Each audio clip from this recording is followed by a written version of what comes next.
身份证អត្តសញ្ញាណប័ណ្ណ护照លិខិតឆ្លងដែន驾驶证បានបើកបរ工作证បានការងារ柬埔寨大使馆ស្ថានទូតកម្ពុជា中国大使馆ស្ថានទូតចិនសួស្តីអ្នកទាំងអស់គ្នាថ្ងៃនេះយើងបន្តអំពីភាសាចិនរបស់យើងជាបន្តទៀតហើយចំពោះថ្ងៃនេះយើងរៀនអំពីភាសាចិនប្រយោគខ្លីៗចំពោះបងប្អូនដែលមិនទាន់បាន Subscribe នៅ Channel YouTube របស់ខ្ញុំសូម Subscribe ម្នាក់មួយផងឥឡូវកុំឲ្យខាតពេលយូរយើងមកចូលដល់ភាសាចិនយើងតែម្ដងស្ថានទូតកម្ពុជា柬埔寨大使馆柬埔寨大使馆柬埔寨大使馆ស្ថានទូតកម្ពុជាស្ថានទូតចិន中国大使馆中国大使馆中国大使馆ស្ថានទូតចិន谁ឬក៏谁谁នរណា他是谁他是谁កន្លែងនេះយើងអានពាក្យចំពោះនរណាហ្នឹងយើងអានថាដាក់谁ក៏បានសួយក៏បាន他是谁តើគាត់គឺជានរណា会យើងប្រែថាចេះ刷យើងប្រែថានិយាយ你会刷中文吗你会刷中文吗你会刷中文吗តើអ្នកចេះនិយាយភាសាចិនទេ你是哪国人កន្លែង人ហ្នឹងយើងអានថា人ក៏បាន你是哪国人你是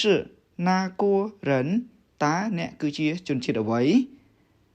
哪国人ជនជាតិអ្វី我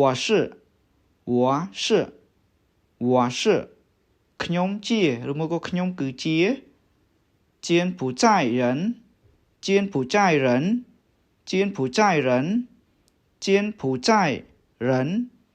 នជាតិខ្មែរ我是柬埔寨人ខ្ញុំគឺជាជនជាតិខ្មែរ我是中国人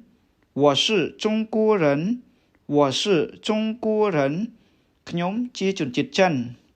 中国人ជនជាតិចិន身份证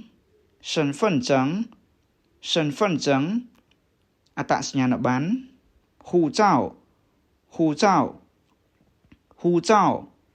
លិខិតឆ្លងដែន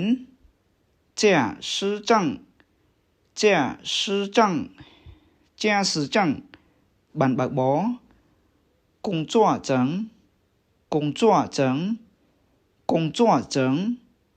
បានការងារ我带你去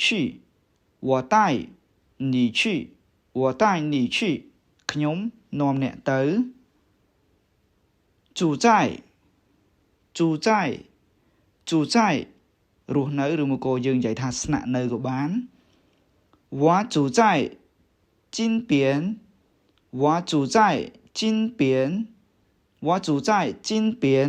ខ្ញុំរស់នៅភ្នំពេញឬមកក៏ខ្ញុំរស់នៅរាជធានីភ្នំពេញ我住在柬埔寨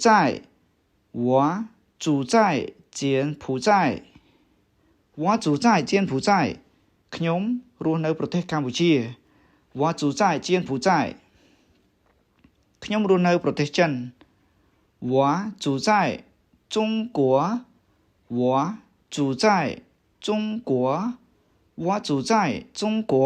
ខ្ញុំរស់នៅប្រទេសចិន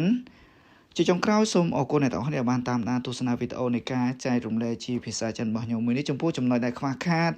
ត្រង់ការបញ្ចេញសំឡេងមិនចំតួអក្សរក្តីក៏សូមមេត្តាអភ័យទោសពីសំណាក់រៀមច្បងជាចុងក្រោយចំពោះបងប្អូនដែលមិនទាន់បាន Subscribe នៅ Channel YouTube របស់ខ្ញុំសូមចូលទៅ Subscribe ហើយដាក់សញ្ញាកណ្ដឹងដើម្បីទទួលបានវីដេអូថ្មី